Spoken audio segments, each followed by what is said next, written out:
Incarcéré provisoirement le vendredi 9 septembre 2022, le prophète Emmanuel Nzoma est désormais sous mandat de dépôt à la prison centrale de Libreville. À l'allure où vont les choses, le leader de l'église synagogue du Gabon, SG, pourrait se retrouver à excéder le délai légal de la détention préventive qui est de 6 mois au plus en correctionnel et 1 an en matière criminelle.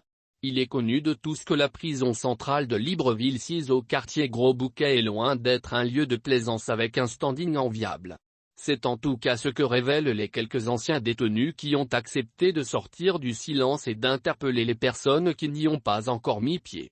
Au nombre de ces dernières figures Bertrand Zibiabeg qui a récemment tiré la sonnette d'alarme sur le traitement inhumain infligé à certains détenus.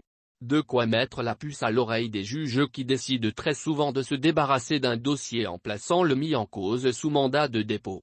Dans les geôles de Gros Bouquet ces personnes ne sont malheureusement pas suivies. À telle enseigne que les détentions préventives s'éternisent. C'est le cas du président de la Fédération gabonaise de football, Fegafot, Pierre-Alain Mouonguingui relégué au calendes grec. Plus récemment, c'est le prophète Emmanuel Nzoma qui a été placé sous mandat de dépôt après avoir été accusé de s'être livré au charlatanisme, à l'escroquerie et causé des troubles à l'ordre public. Depuis le mardi 13 septembre, plus rien ne semble avancer. De quoi se demander si l'homme de Dieu sera soumis à une détention préventive normale ou arbitraire. Mais dans les faits ces délais légaux sont souvent dépassés sans que personne ne s'en émeuve.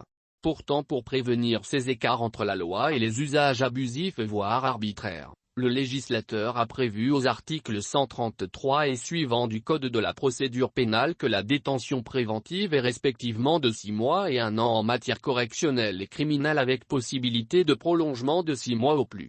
Aussi, il est admis qu'un juge décide d'une mise en liberté provisoire au bout de 1 mois. Ce qui devrait être le cas de Nzoma qui ne représente aucun danger au sens strict du terme.